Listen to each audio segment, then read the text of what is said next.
Well, this is John Stewart, the director of the Rocky Mountain Voice Library, and this is Monday, October the 3rd, 1977, and I'm in the home of a dear friend of our family, Sister Vida Driggs Brinton in Mesa, Arizona. Sister Brinton and my mother were close friends in Driggs, Idaho years ago, where Sister Brinton was born and reared, and today I want to get her to tell about the early history of Driggs as she knew it from her parents and from her own experience, and about Teton Valley as well as later life here in southern Arizona. Sister Brinton, why don't we start with the time of your father's going into Teton Valley as an early settler there. Maybe you could relate some of his experiences as the first settler, one of the first in that valley, and then pick up on your own life. Would that be all right? Well, thank you very much. It's been an interesting story to me to hear them tell of the things they did. Father went up with Nathaniel Pratt, son of Carly P. Pratt, and Thomas Wilson and Howard Wallace. These four men went up into the Teton Valley and decided it would be a beautiful place for a home. Of course, they went in the summer when it was beautiful. And then Father went back the next spring and built a log cabin. Stayed there all summer and built this log cabin, or all spring. And then came home in July, and he and my mother were married in the Manti Temple.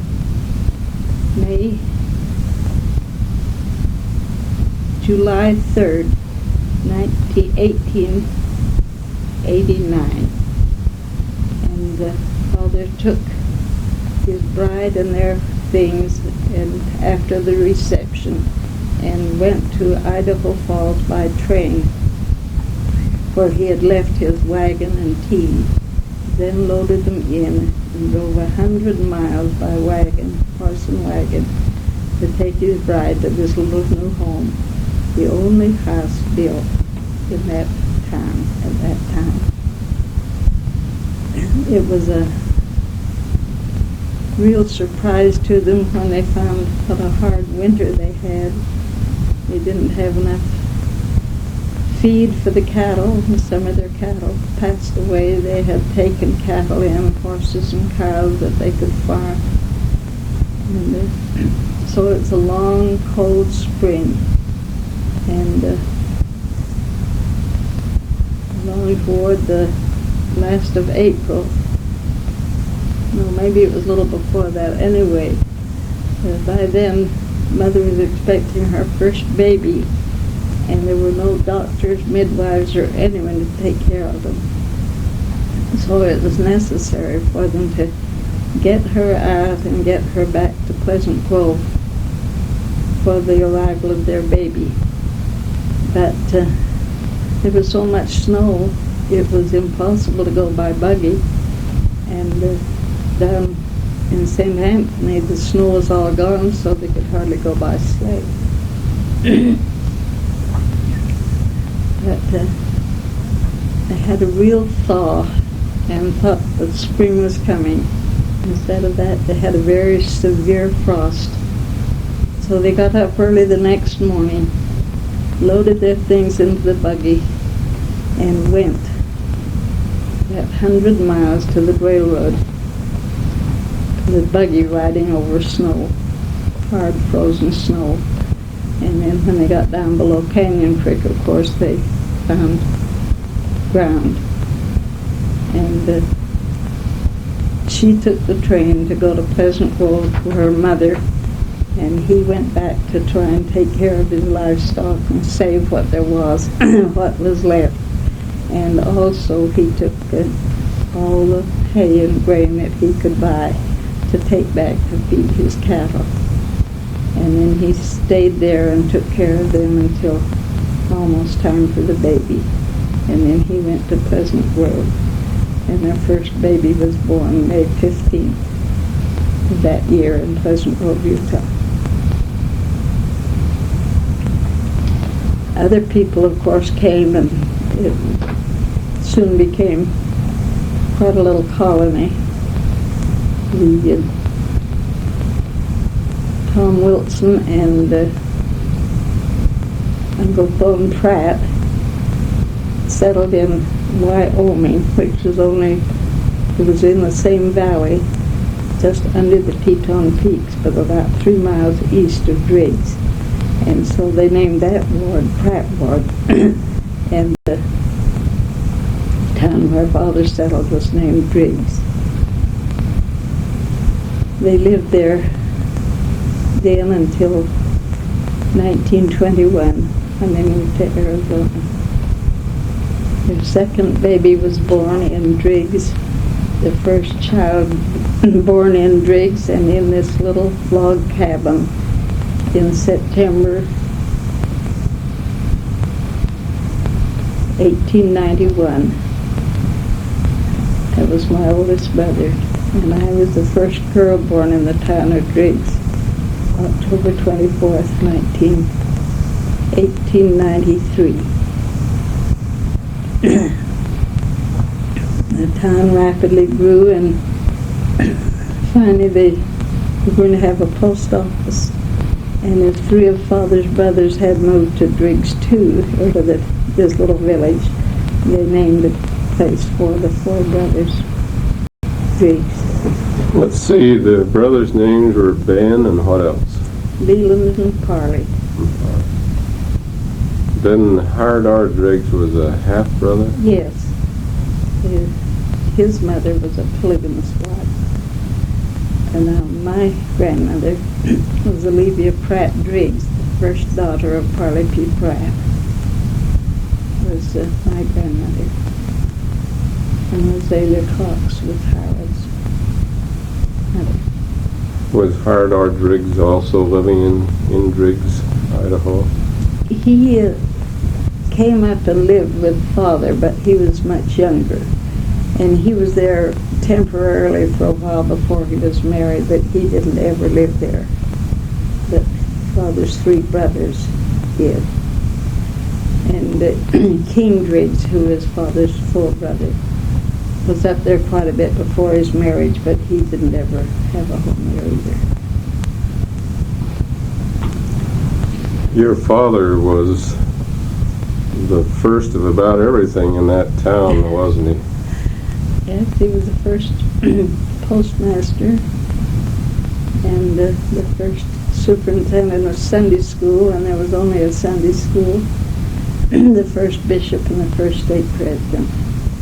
Wasn't he also mayor of the town? Or? Yes, he was mayor a couple of times. Tell me about your life in Driggs and Teton Valley.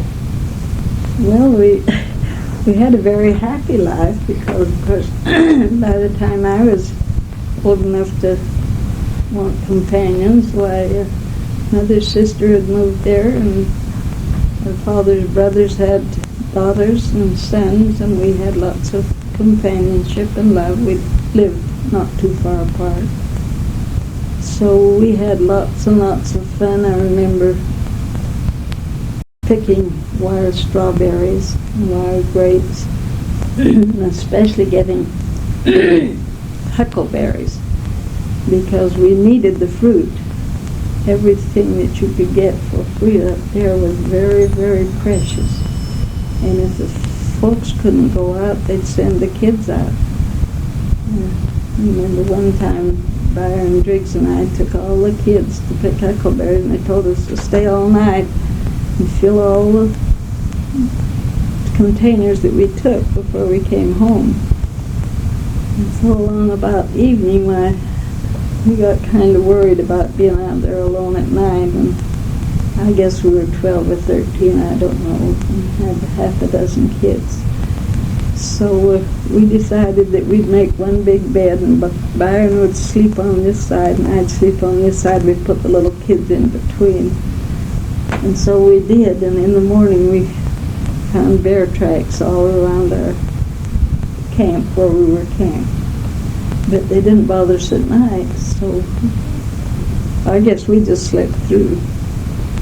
But we were kind of worried then the next day, but we got all, had a big white top, and we put all the berries inside and went out and picked more berries until our buckets were filled, and then went home with them.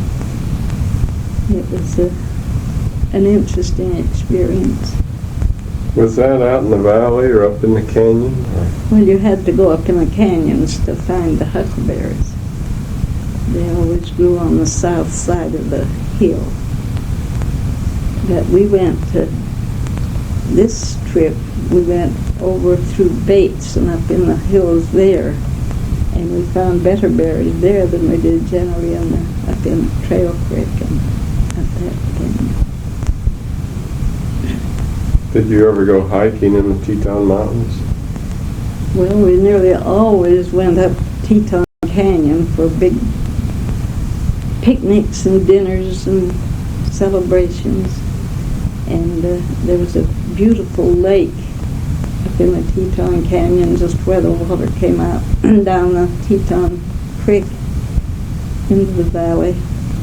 And it was fun to go out on this. They had boats, and we'd go out on the boats and go swimming, but it was really too cold because it was coming right off of the snow. But many and many a steak picnic, and I guess they still hold the steak picnics up there. And of course now it's a great skiing area. So there's a lot of fascinating things that, of course, we had to make our own entertainment then. We didn't have TV and all that stuff to do. How was the school system then? Were you able to go to school pretty much through the regular year? It wasn't very many years after we moved up there that Father built a beautiful home. Right now it is the Butler home in Driggs. I think it still is the Butler home. Does he need something to play with? And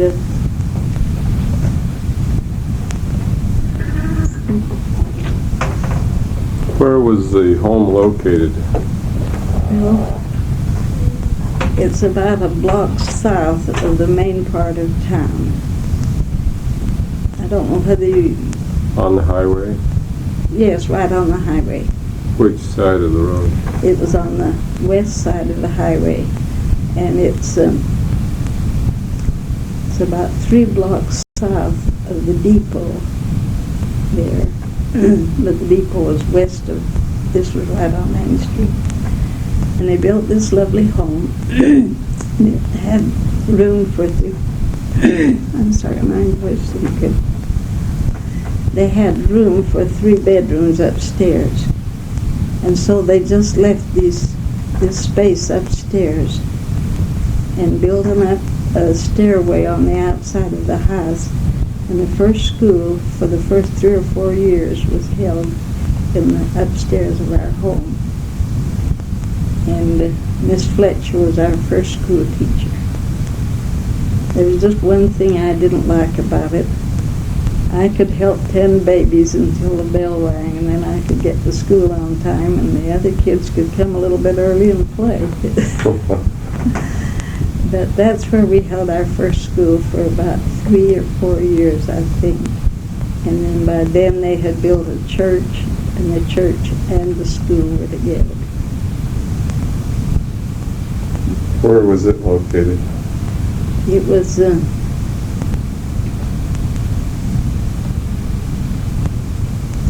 was the first one? I think it was about 2 blocks north of there. And then they built the school at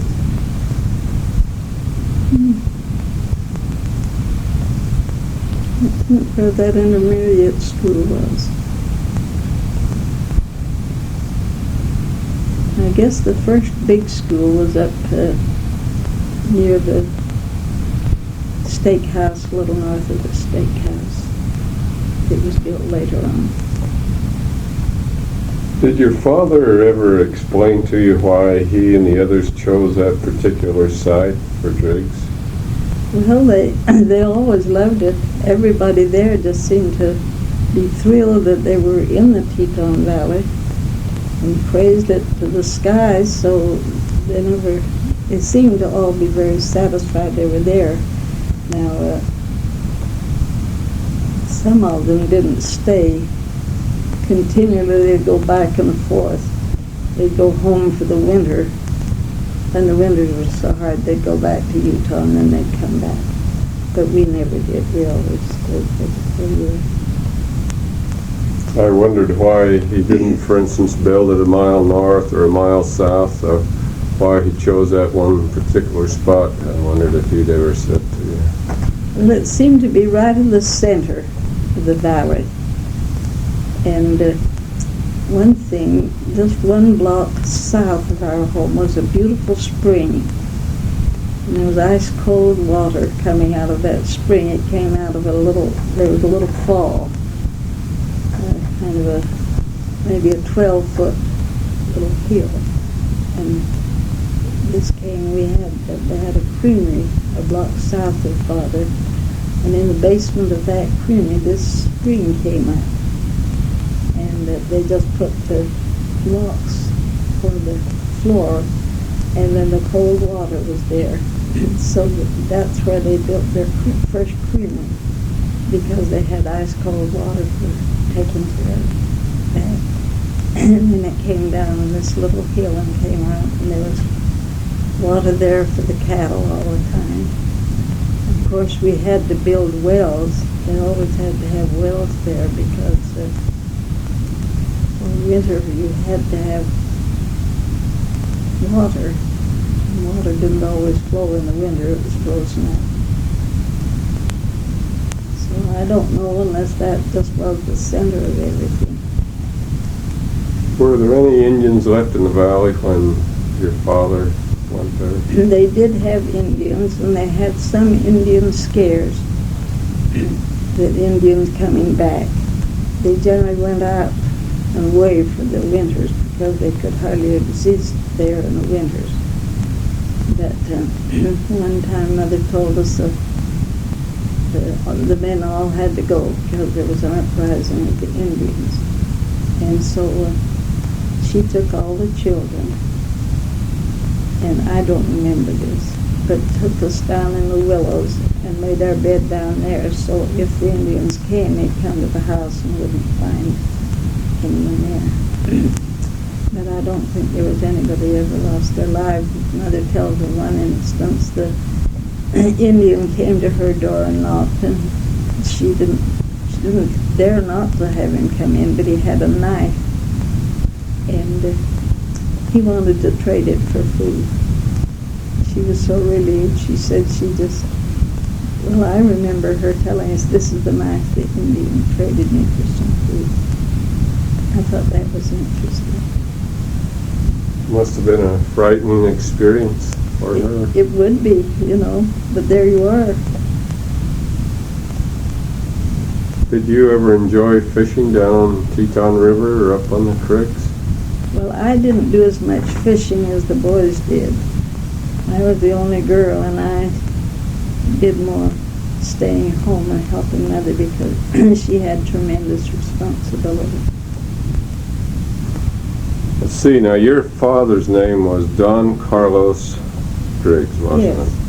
And you were telling me before we turned the recorder on that he had been confirmed a different name, Don. He was blessed as a baby as Don Elmarion Driggs. I got this from records of Pleasant Grove. And then when he was baptized, he was baptized as Don Carlos Driggs. What was your mother's maiden name? And Mother was May Robison, Robison.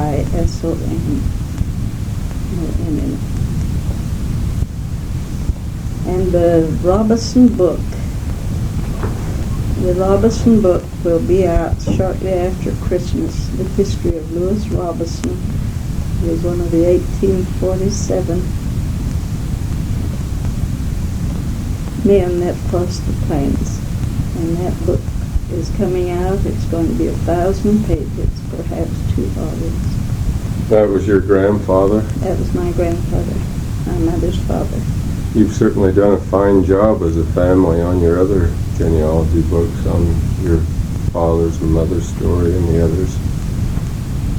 Well, it seems like we spent most of our time in the last 10 years, and of course I haven't been the one that's written the books, but I have helped tremendously with information and help. Who were some of the other early settlers that you remember well in Teton Valley? Can you mention some of the other family names? Well, there was Fairbanks and Kilpack.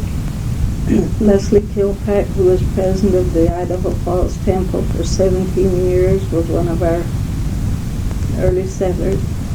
And his brother, John D. Kilpack, was father's counselor in the state presidency. George S. Young, a grandson of Brigham Young's brother, was one of the early settlers. And the Rigbys from up in, they lived up in Alta, Wyoming, which was a part of the valley. Now, Alta, Wyoming is the same as Pratt-Ward, isn't it? Yes. What about the Wilsons? Do you remember the Wilson family there? The Wilson family were very prominent, and of course they still are very prominent people.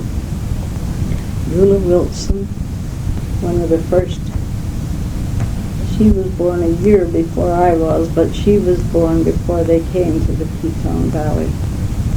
And she married Albert Scholes. And their one son of Albert and Rula is president of the Scottsdale Stake in Arizona, and the other son, Tom Wilson, has been president of the Yuma Stake in Arizona. He was released because of illness, but they're both very prominent in that. I can't tell you a lot about their daughters because they've all stayed up in the north, and I don't know much about them. But they were very prominent people and very fine people. And of course there were so many people came into the valley that it's hard to even. And of course Howard Wallace was and Maggie Little were the parents of Claire Butler, and Claire and May and I were real close friends. By May, you mean my mother, May Potter. Mm-hmm. Do you remember the details of her coming there, about how old you were? Well, we were teenagers, and it was always a thrill when new members came in, and of course May, as soon as she got there, Claire and I and Ruby Floyd, there were 4 of us, and we did so many things together all that summer that we were very sorry when the Potters decided not to stay. I think that by then I was through high school. I had been to Rick's Academy for high school, and I was through high school. And then Mother told me I could have May come back and stay all summer with us if she would, because they had moved back again to Price, Utah. And so May came. By then we had the railroad in, and she could come right to the valley on the train. And she came and stayed with us a month. And it was one glorious summer, and I have pictures of the 3 of us, the 3 girls. But I just don't know for sure where to pick it up right now. See, that was you and Mother and Clara Little? Mm-hmm. What about Ruby Floyd? Was she still there? Well, I can't remember why she wasn't in those pictures, but she was with us a lot. Maybe she took pictures. She might have done, I don't remember. How did you spend the summer? Horse riding?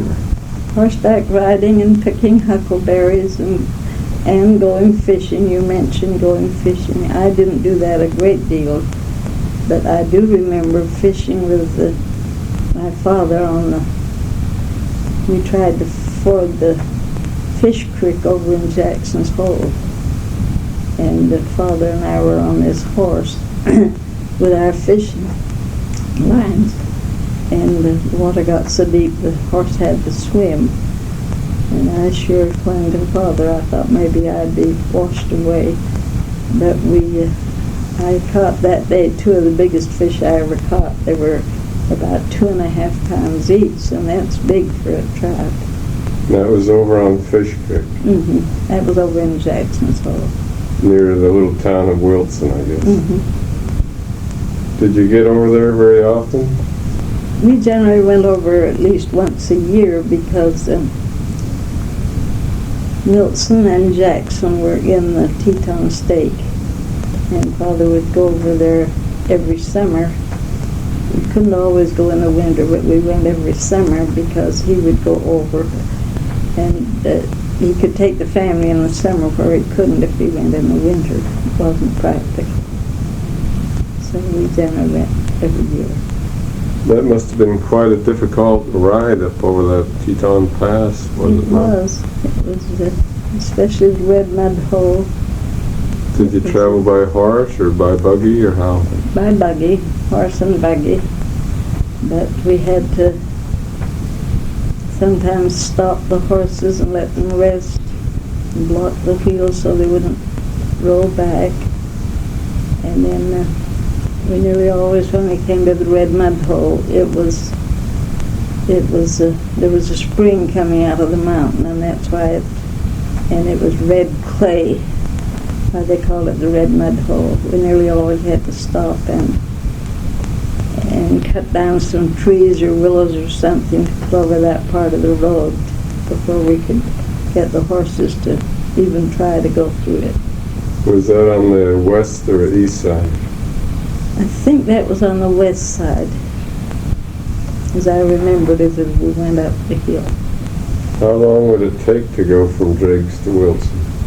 Well, they planned on a day.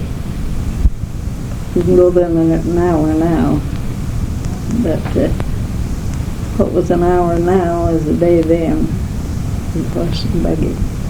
Took picnic lunches, I guess, on the way? Yes, you always took those. Either you did or you went hungry.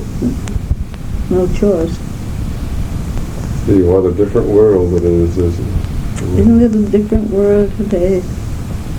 I just can't comprehend all the wonders of the world of this day. Of course, they are incomprehensible to most of us, because we can't understand all the workings of the Lord. Now tell me about where my mother's folks lived there in Driggs. Which house were they in? Well, I remember when they were a block east of Sewell's store, about 2 blocks east of the depot. We didn't have numbers on our houses then. It was just everybody lived in a house and you knew where they were, and I never remember a number being on a home in Driggs. So it was probably on First East and maybe First North? First East and First North, about that. It might be, because I guess that would be it. That would put it a block east of the hotel, would that be right? Yes, there was a hotel. There was a Wilson Hotel on this corner, and the Driggs Hotel on this corner. And then they were 1 block east of that, and the depot was a block west. Well, that would be just a block east of the courthouse, where the courthouse is now. I don't know where the courthouse is now, if it wasn't one then. Do you recall whether they were on the north or the south side of the street? I think Sewell's were on the north and Potter's on the south. I won't guarantee that.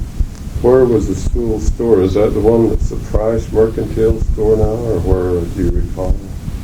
I guess it now where the Wilson Hotel was here. The Sewart store was right across the road. It was on the east side of the road? Yeah. Well, that might be where the post office is now. Could be. I don't know where it is. Or is it on the north or the south side of the road? It was on the south side of the road. But Here was the road down here. Here's the main street. The Sewell store was here. The one that burned down. that must be where the post office is now. I mean, the courthouse. Could be. I don't know where.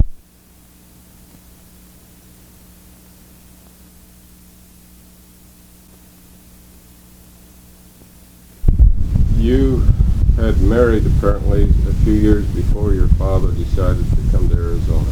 Yeah. And then you married Van Brinton. Tell us about him.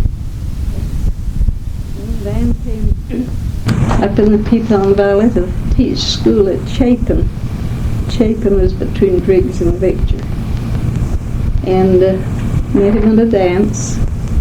And soon started going with him. And then in 1914 we were married. And it was Salt Lake Temple to be married. And by then he had a store, general mercantile store in Victor, that my father, Don C. Driggs, and Charlie Charrington, and James M. Sewell and Van had gone into the mercantile business after the Sewell store burned down. Because at the time the store burned, Van was one of the employees there. And so they organized the Teton Valley Supply Company with a big star in Driggs, the store general merchandise in Victor and one in Tetonia. And Van took charge of the store in Victor, and his brother Milton had the store in Tetonia. And then the other three were at the big store in Driggs because it was it included groceries and dry goods and hardware and furniture. So it was Teton Valley Supply. It was quite a big store. I don't know whether it's still there or not. Where was it located in Driggs? Well, it was located about a block south of the Driggs Hotel. Would that be the one that's called the Price Mercantile Store now? I don't know, I'm sure. Do you remember, was it on the east side of the road? It was on the west side of the road. On the west side. And I'm not sure what goes on up there now. There is a big grocery store there on the west side now. Maybe that's the area. They had everything, dishes and furniture. And I worked there for 2 or 3 years. Before you were married or after? Before I was married, yes. When I was married, then I went to Victor and I helped there in the store, but I just helped them what I could after we were married, because I did the bookkeeping and the Teton Valley Supply. Where was your store in Victor located? Let's see, it's about 3 blocks south of Trail Creek. Trail Creek is the river that runs through Victor. And it was right in the middle of the town of Victor. But I don't know. Which side of the road? It was on the east. Near where the library is now, I It guess. was on the, like this is the street, it was here. So it's basically west and south. Was it on the corner? Yes. How long did your husband run that? Well, from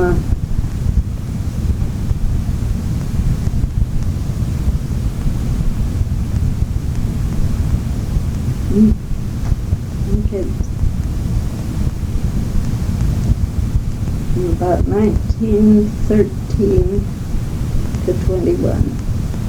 About 8 years. Mm-hmm. And he sold groceries and general merchandise? Yes, groceries and shoes and yardage and farm equipment. everything, general merchandise. You mentioned James Sewell being a partner. Is that the same one that my grandfather was associated with? Yes, it would be.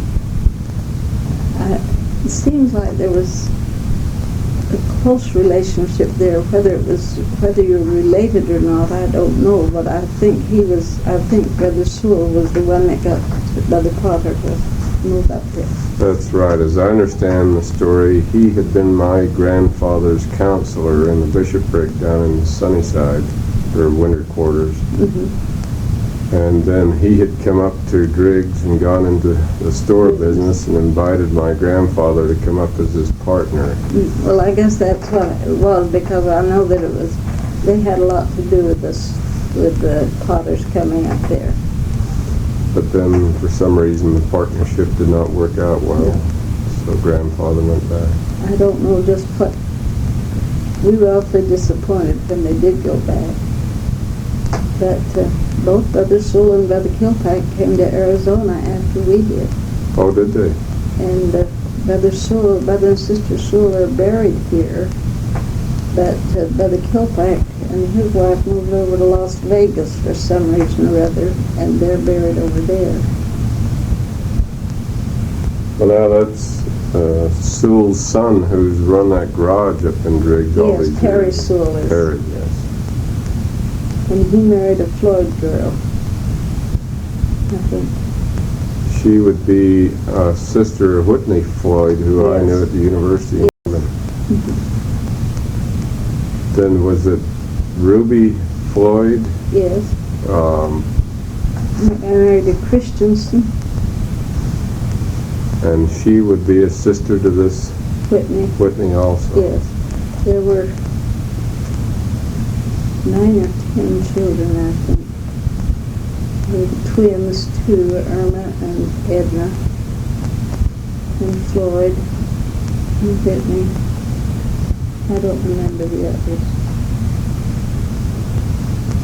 See, it's a long time since. It's been a long time, hasn't it? Yeah. Yes, it has.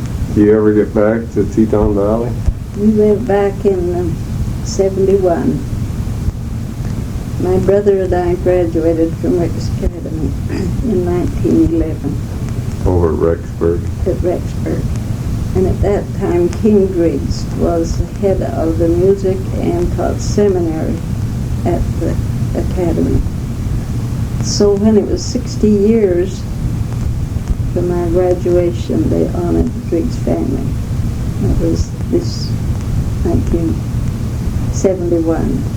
So Lynn and I went back for the homecoming, and we were the honored family through the whole week. And Uncle King had passed away, but his son Carlton, the oldest son, was there to represent him. And they were the speakers in the special assembly, and gave them a plaque and gave me a beautiful facade. It was quite an occasion for us to go back to the Vicks after this many years. It certainly would be. Let's see now, is this King Driggs tied in with this TV family of entertainers? He's the father of the King family. And they just use his first name as... Yes, they had been doing performances in church a lot. And Horace Height saw them, and he wanted to put them on TV. And one of the girls said, well, what shall we put? The Driggs family? And one of them said, oh, I choose Father's name, King. So they put it down, the King family. Tell us a little more about that group. Well, of course it's a long story. But King, from the time he was a baby, he just was crazy about music. I saw him sit in our home in Driggs for 8 hours one day, composing music, and didn't even have time to stop and eat. And I lived in the same house as he did. When we were in Rexburg, we had a part of it in Bass. And I've heard him up at 2 and 3 o'clock in the morning playing the piano because he'd think of a tune that he wanted to use and he'd get up and write it. And while in Lexford, he gave the Navajo Princess. Had school give that, and it was a story of a Navajo girl. And he wrote the music and the words. He painted the scene and put it on. This was when he was, I think he'd been married 2 or 3 years, and they had 1 child. And from then on, his whole life was dedicated to music. And the result was this family of 8 daughters and 2 sons that are still performing. And he lived music. I took care of his wife when his second son and next to the last child was born. And I was the nurse, and as soon as we had the baby dressed, laid him in his basket, he said, "Now, 2 things we've got to decide right now. What we're going to name him and what instrument he plays." And they're still, of course, very active in music, and all of the family. And they have kept close to the church. They married out of the church, some of them, because of their being in this, but all of the men have joined, and all but one of them now is in the temple. And I don't know the reason. I've heard that this one girl, Marilyn, is divorced, but I don't know. I sure loved her husband. Sorry that they have. But all the rest have been to the temple. So that's a pretty good record for still doing TV work. Now again, King was a half-brother of your father. No, he was a full brother Oh, of my full father. brother. And the youngest? He was the youngest child of my father, That's my right. grandmother. His mother was Olivia Pratt Driggs. And his grandfather's name. How do you spell her first name? Livia. She was born in Manchester, England, when they were there on their mission. I think she was the first child born to a missionary family in the church, because they had asked him if he would, they had gone over to England, and they asked him if he would stay and be president. And he said he would if he could have his family with him. That was Parley P. Parley P. Pratt. So he came home and got his family and took them over there. And she was born while they were there. And that's where in that Marion Dawn book, you see them as Parley P. Pratt hands his baby to Joseph Smith. And that was my grandmother. Did your mother ever relate anything about the circumstances of Parley P. Pratt's murder in Arkansas? Did you ever? They didn't. We have all the books and things on that we've been able to get, but they didn't seem to know too much about it, and more than just, there is a pamphlet out, whether you've seen it or not, the murder of Parley P. Pratt, his assassination. And I had that.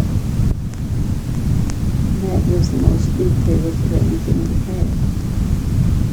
And there is a Pratt book coming out soon. We had a reunion, and it was very convenient. They had the Brinton reunion the 16th and the Pratt reunion the 21st, both in Salt Lake. So I was able to go to both of them. How have you kept so youthful through the years? Well, right now I don't feel very youthful. I'm going to be 84 this month. This month? What day? 24th. 24. But I think because I've always had so much to do, there's always been more to do than I could ever get done. It still is. I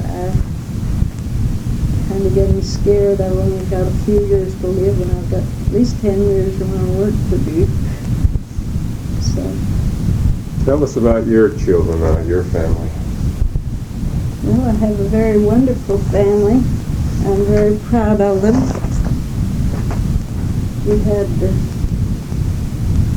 2 new great-grandchildren last month, and that gave us, in the Van and Vida family, 101 in our family.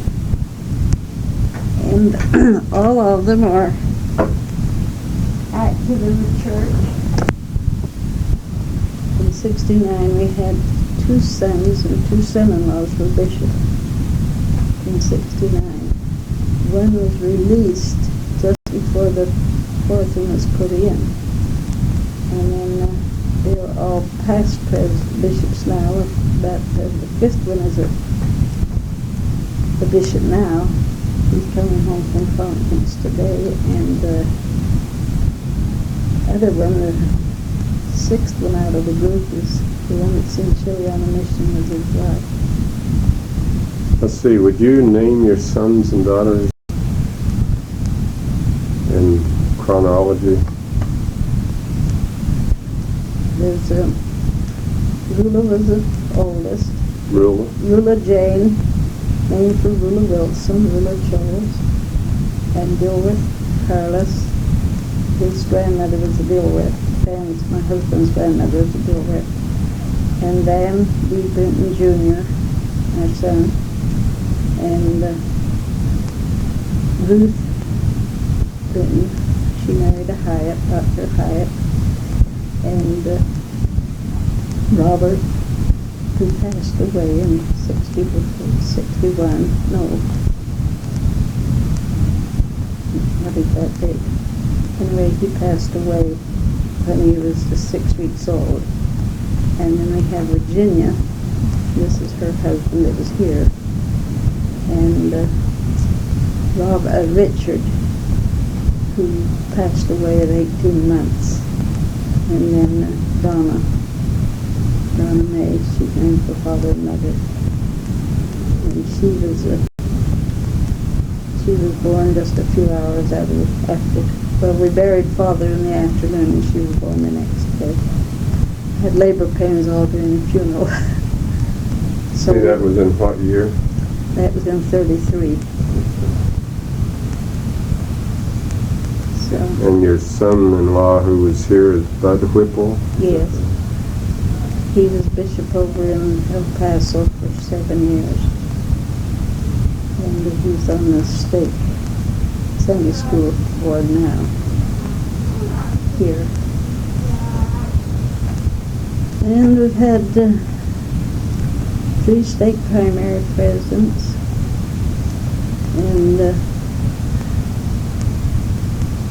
I guess all but one have been Relief Society president, primary presidents. We've had the High Council and bishops. That's sure a fine record. So they're and 101, and I've seen every one of them. Sometimes they're scattered all over. This couple that are on their mission, they've had 3 grandchildren since they left. And they were expecting one just before they left. And the baby was late coming. And Sam said, well, I just don't know whether we can go on that mission if that baby doesn't get here. But he came Christmas Eve, and their farewell was the next night at church. As soon as their farewell was over, they got in their camper and went over to California, to Los Angeles, and went to the hospital and got the girl out of the hospital and put her to bed in the camper and brought her home. And her husband followed in his car. They had to have her here for their open house. So they left the next morning. A while ago you were telling me about coming down to Arizona and losing your money on your cotton venture, and we got on to something else at that point. We need to go back to that because, as it turned out, things worked out very well here in Arizona, didn't they? Yes, they did. Could you pick up from the cotton years to the better years here in Arizona? Well, Of course, everybody was disheartened and felt that it was tragic. That I don't think anybody ever regretted coming to Arizona, but it was a hard blow, especially for Father when his money of his whole lifetime had gone into this ranch. And we didn't even have the money to make the first payment on it. We just had to walk off and leave it. Big farm and a beautiful cotton crop. And it was a beautiful crop.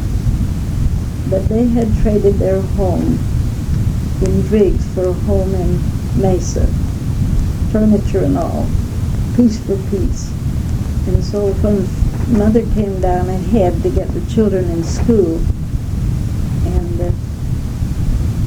they had this lovely home to move into, but they had problems on the road down then. Roads are not then what they are now. And they were 28 days coming down, but there was the Sewarts and the Kirks and the Driggs family.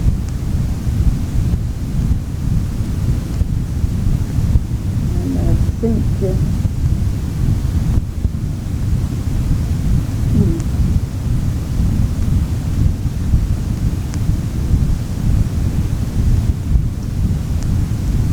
I think that her other family.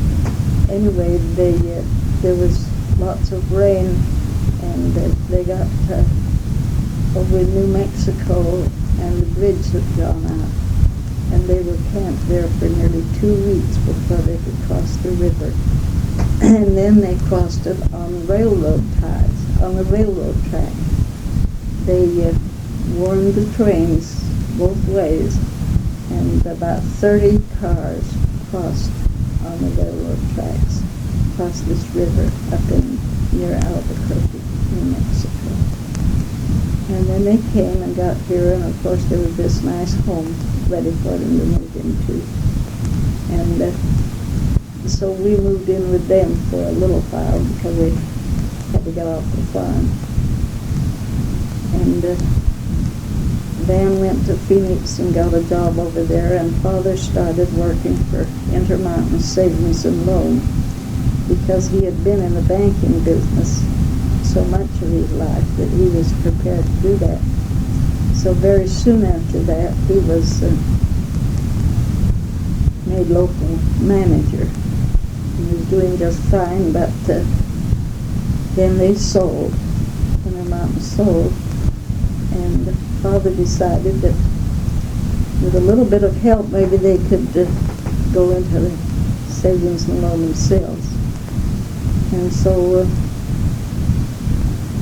it was decided to start Western Savings and Loan.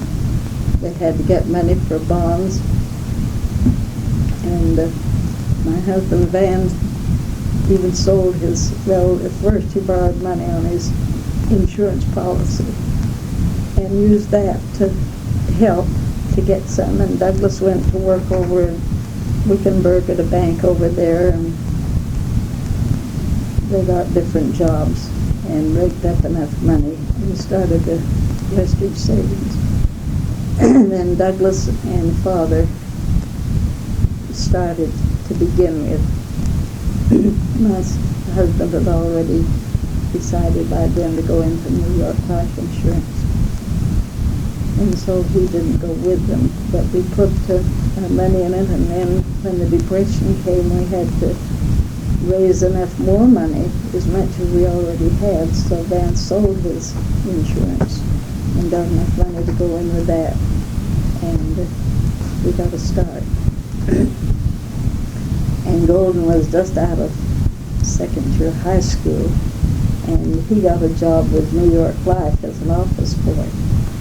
And one day the manager said, I wish I could get in touch with Van Brinton. We had been here such a short time that our name wasn't in the directory. And Golden said, well, what do you want him for? He said, well, his brother Milt has written that he'd be with my New York Life man. Golden said, well, I'm living with him. So the next day Van went down and joined New York Life. And then he and Golden had that as their vocation the rest of their lives. Golden, of course, is still living, but he's retired. Why did he choose that rather than the Western Savings? Well, when Western Savings started, there wasn't employment for a lot of people. Father and Douglas went out camping in a car and took their equipment with them and went around getting people to put their money in the Western Savings. They had a program of you could put that money in and how much you get out of it and all that, and they had to go out over the country and solicit savings accounts. My father was in the office, and June was secretary, and Douglas was working on the outside, and then they got 2 or 3 others. And we considered quitting, but we were already established with New York Life, and so was Golden. And you had to have a living by then. You know, every day your food bills come and so on. So they decided to stay with New York Life, and the others went in. And June went on his mission. And they started, and it was rough going for years. They'd go out and camp out at night, took a army cot and go to bed and get up in the morning and go into a restroom and shave and clean up and go out on the town soliciting people to save their money. And that's the way it started. And it was a number of years before it was going good, but now it's over $1 billion business now. I don't know how much. Did all your brothers except Golden participate in it? Yes, Lynn and Douglas and Elwood and June all were in Western Savings. Who's in charge of it now? Well, Douglas and June are still head of it. But June, of course, has had to give up so much because of being president of the temple. And Douglas spent 4.5 years as president of the Northwestern States Mission. But of course that was after they got it going good. But they're still head, and then Douglas's son Gary is president, and John is vice president, I guess it is, and June's son is secretary. And his son-in-law, two or three of the other family, they're working in different positions. Gordon Driggs is the first Driggs born in Mesa, and he has charge of half a dozen now. They have so many different places, you know, for Western Savings. I think they have 17 or 18 branches. I don't know how many. You've certainly made a success of it, haven't you? Yes, it's been very successful. And John took 4 years out to be mayor of Phoenix. See, now, whose son is he? He's Douglas's son. Douglas's. But they said there was only one thing wrong with John Driggs in politics. He was too honest. But he didn't want to stay with that. He's back in Western State. Well, it's been a very outstanding family and a very interesting interview to get some of this detail. It's been interesting to be here and just have the participation in the church and everything. I'm writing a history of Van right now, and I think it's going to be interesting. I don't have enough money to make it a real, it costs a fortune to publish a book now. This, I paid $1,500 for my book, Dawn in May, and the boys paid twice that as a girl. Sister Brinton, in 1966, you were honored as Arizona's Mother of the Year. That's right. Who nominated you for that? We had 10 states in this region at that time, and I was regional director of the 10 states for 4 years. And so the 10 states in Arizona nominated me as Mother of the Year. That was a wonderful honor, and well-deserved, I'm sure. I was just looking at the program here when they honored you on April 21st, 1966. Junius E. Driggs paid a tribute, and your son Dilworth paid a tribute. Your husband spoke, made a presentation, and your daughter sang. The wife of this died for this one. Virginia Whipple. Oh, that was very nice. Well, it was a very lovely occasion. I had about 300 people.